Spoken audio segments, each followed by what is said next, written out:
Dr. Marketing Tips, paging Dr. Marketing Tips. Dr. Marketing Tips, you're needed in the marketing department.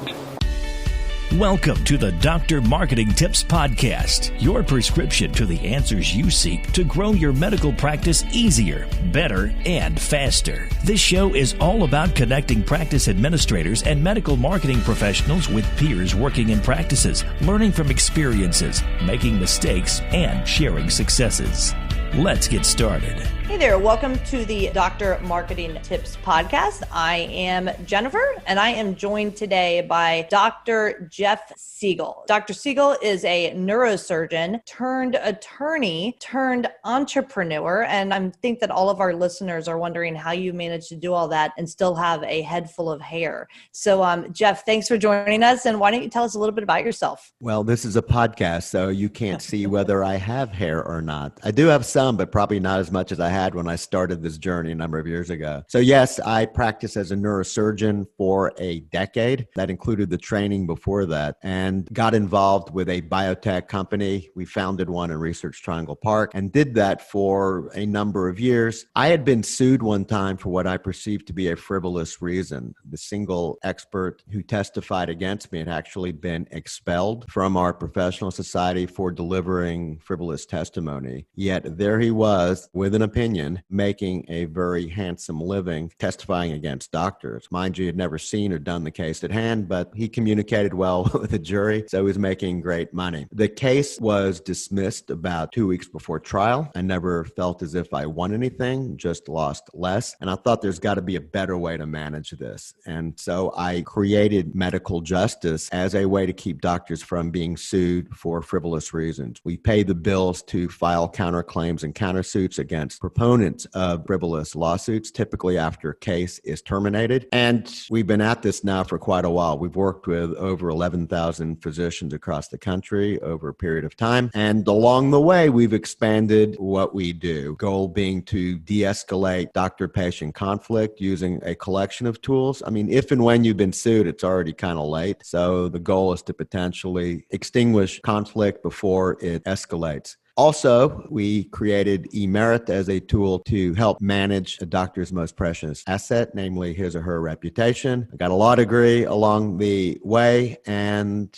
what else can I tell you? It's been quite a journey along the path. I'm still confused, haven't quite figured out what I want to be when I grow up. Yeah, I think that you've raised the bar for the rest of us, definitely. I mean, one of those professions is enough, but to do all three, kudos to you. I'm sure that you get plenty of sleep at night and you have no stress in your life at all. Well, other than on any given day, I do lose a fair amount of hair because of the stress that does come through. Back to the original assertion.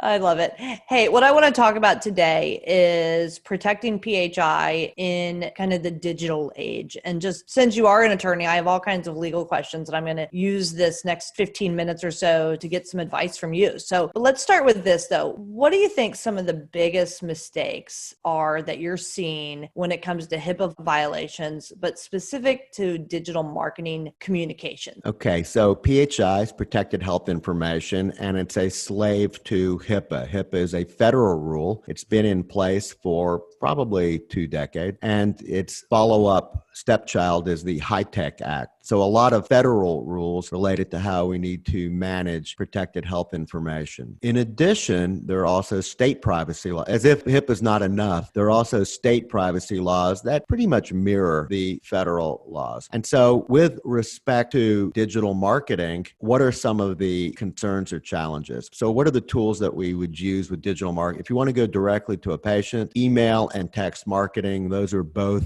great tools to get a message out. The challenge is that under HIPAA, you need the patient's signed authorization to send them emails. Why? Email typically is not considered secure communication. Now, there certainly are HIPAA compliant email platforms. Those are the pain in the ass platforms that are more likely called portals, where you have to set up an account, have a username, password, et cetera, et cetera. Yes, those portals are HIPAA compliant, but they're not really the type of email that we're talking about. We're talking about the Gmail account, the Yahoo account, Hotmail, and so on and so forth. And so, yes, you can directly market to your patients, but you need their signed authorization. So how do we do this? The best way to do it, I think, is when the patient first sees you. When they first see you and there's a giant packet of papers that they're filling out, include in there a paragraph which basically says that a lot of people find email or text messaging to be convenient. It's not considered secure from the standpoint of federal law, but many patients like it. Can we have your signed authorization to send to your address, the address being blah, blah, blah at gmail.com. And there's some additional HIPAA language you need to put in there. We have templates that we can make available. It's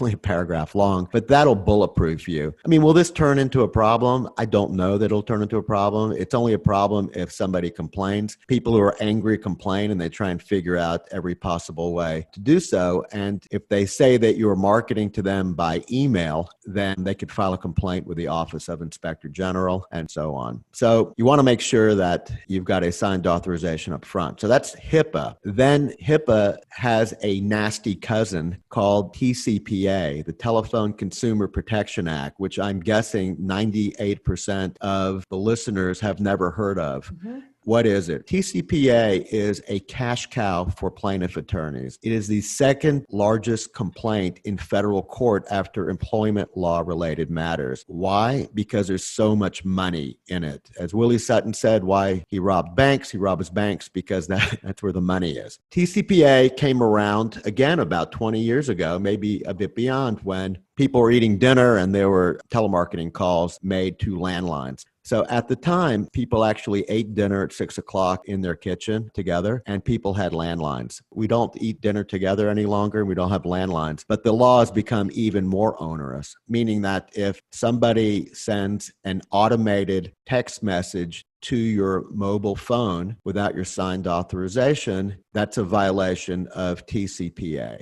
So again, sending a automated text message, blast text message without signed authorization in mobile phone is a breach of this TCPA. So what are the penalties? They're pretty stiff. It's $500 to $1,500 per unauthorized text. $500 to $1,500 per unauthorized text. So just imagine, let's do some math here. Let's say it's an average of $1,000 and you just did a telemarketing campaign to 1,000 of your patients. Well, that's 1,000 times 1,000. That's $1 million. So all it takes is one unhappy patient to get this blast text message. Let's say he's an attorney that's made some cash on this before. He then says, you sent me an unauthorized text message. You didn't have my permission, blah, blah, blah. I'm filing a class action lawsuit. Turn over all your records. I'm sure that you sent it out to all your patients. Now, what are some of the other challenges?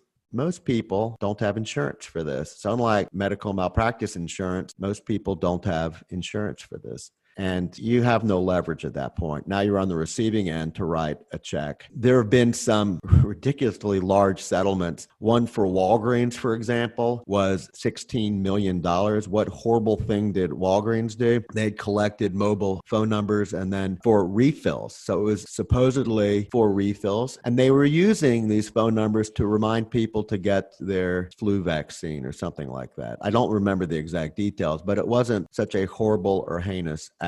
Anyway, that translated into $16 million.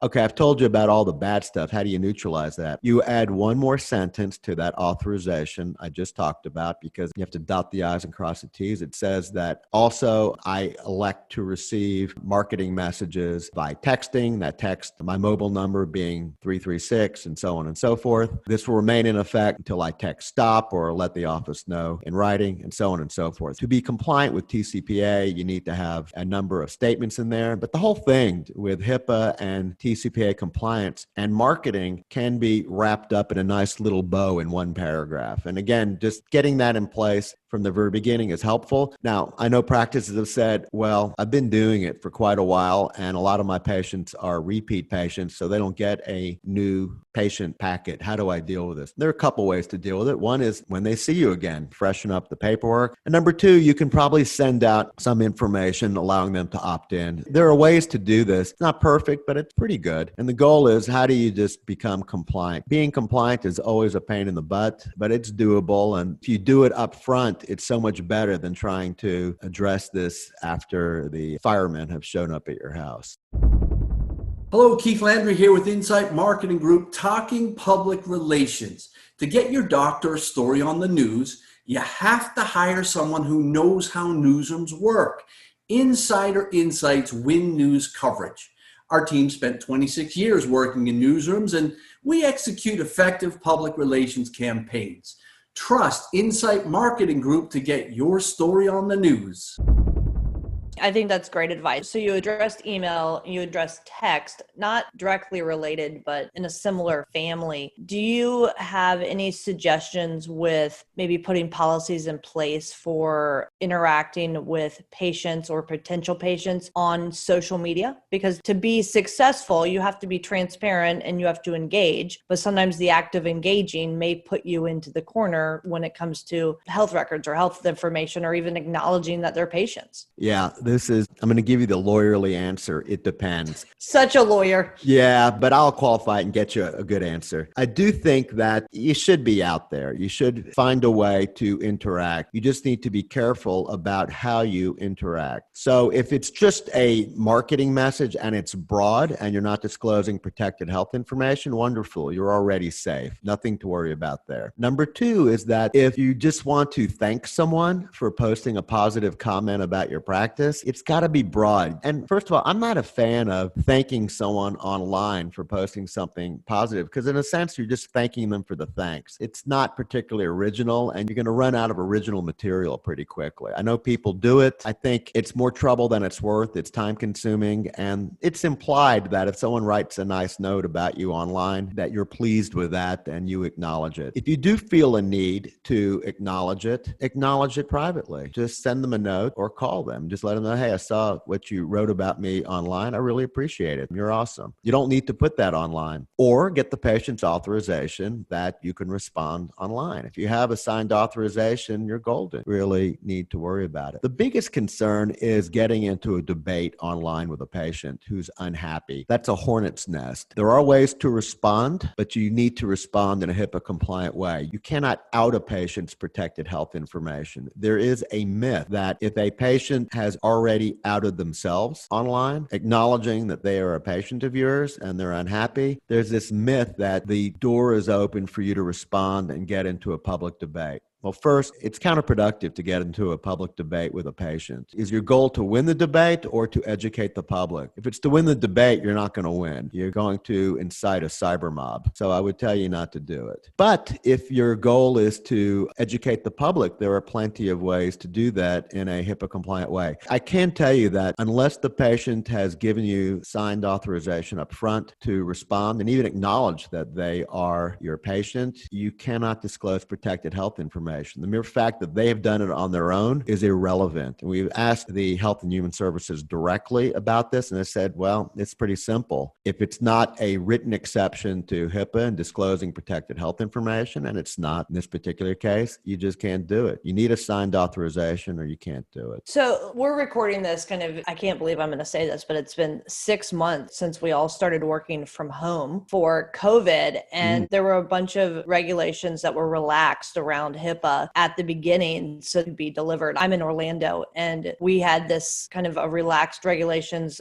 handful of years ago during the Pulse nightclub shooting. It was literally right down the road from our office. And there were families outside of the hospital that couldn't get information because the hospital, rightfully so, was trying to adhere by all the HIPAA guidelines. And so the president actually had to issue an executive order to relax the regulations in our community specific around the shooting. And then fast forward, and now we have COVID and we have all these kind of relaxed rules that happened in March and April. And it feels like things are getting kind of back to normal or whatever this new normal is going to be. But I think it was the head of CMS who said literally the genie is out of the bottle when it comes to virtual care and the delivery of care. And so I just wonder, do you have any kind of thoughts on, from a HIPAA standpoint or from a data privacy standpoint, if we have kind of gotten ahead of ourselves and if the current regulations around HIPAA have now kind of been exposed as being a little antiquated in order to keep up with kind of what patients are expecting from a virtual standpoint in a remote care monitoring monitoring standpoint. And so are there things that we need to update for HIPAA? And also, what do you see kind of around the corner as it relates to data privacy? Lots to unpack right there. Yes. So in terms of some of the relaxed rules, I think the main relaxed rule was the type of platform you can use. Because previously, if you're engaging in a telemedicine consult, you needed to work with a partner that was a HIPAA business associate. It needed to transmit data securely from point A to point B. You needed to store it securely, blah, blah, blah. Lots of stuff. Unless you had the patient's authorization to do it otherwise. Because we've definitely had clients who said, look, I have patients that want to use FaceTime or they want to use the cheapy version of Zoom, not the one where you have a HIPAA business associate, or Skype. How do I do that? You know, if I've got the free version and not the paid version. It said, easy, just get the patient's prior written authorization. And almost everyone says yes, because it's convenient. So the only thing that's really changed dramatically is that during COVID, they said, yeah, you know, if you don't have the patient's authorization in advance, it's okay. Use the free version of this stuff. And I think that's okay. I do think that expectations are such that data will still be kept secure. I think people don't want to see their data, particularly health information, all over the place or easily hacked, etc. So I don't think much has changed. I think some of the formalities associated with the type of partners we have to have changed. I still think it's a good idea to make sure that the partners are taking data seriously and that they're not running fast and loose, turning it around and selling it to third parties. I think if and when patients find out about that, they're going to be 4+ pissed. How do you prevent that? You work with good partners. I do think that getting back to how you launched, how do you get information to the family when it's obvious they need it and should have it? I mean, anyone with a brain on their head would say, how can I make this happen quickly? I would argue just do it. And just, yeah, maybe there'll be a problem associated with it, but I think you're going to solve problems. And if you can solve a problem up front, you're more likely than not to get into trouble. We have a client the other day who had a patient who passed away, and the family wanted the records and they wanted a refund because the surgery hadn't actually taken place. They were looking for a refund. And they're basically saying, well, how do we deal with HIPAA? Because we don't have a signed release to give it to the next of kin, and they weren't involved with the patient's care. And so we set it up saying, look, there's no problem with sending records to the executor of the estate. And they said, well, we don't know who the executor is because it's going through probate. So we just had them sign a letter that all of the family members, and they all wanted the record, all of the family members are potential executors in line. I mean, we just basically created an easy path to honor their request. They were trying to get the records, and the doctor didn't want to get beaten up with HIPAA. But I think the larger point is de-escalate conflict, solve problems, and more likely than not, you're going to be on the right side of any future conflict. Yeah, I think you took your lawyer hat off for a second, and sometimes doing the right thing is what keeps you on the straight and narrow, and use a little bit of common sense and be decent, and everything else will play. Hey, Jeff, if people want to find out more about you, where can they find out more about medical justice and eMerit and everything you've got going on? Come to our website, medicaljustice.com, medicaljustice.com, or call us 877-MEDJUST, MEDJUST, MEDJUST. And we're pretty good about getting back to people very quickly.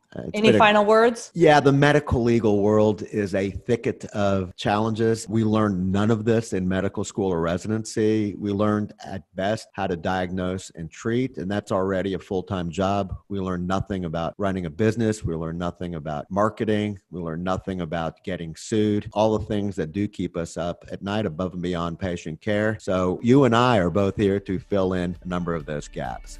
So thank you. Yeah, thanks for joining us, Jeff. And thank you, everybody, for joining us on the Dr. Marketing Tips Podcast. Thank you. Thanks for listening to the DrMarketingTips.com podcast. If there's anything from today's show you want to learn more about, check out DrMarketingTips.com for our podcast resource center with all the notes, links, and goodies we mentioned during the show. If you're not already a subscriber to our show, please consider pressing the subscribe button on your podcast player so you never miss one of our future episodes. And if you haven't given us a rating or review yet on iTunes, please find a spare minute and help us reach and educate even more of our medical practice peers. Thanks again for listening, and we'll catch you next time.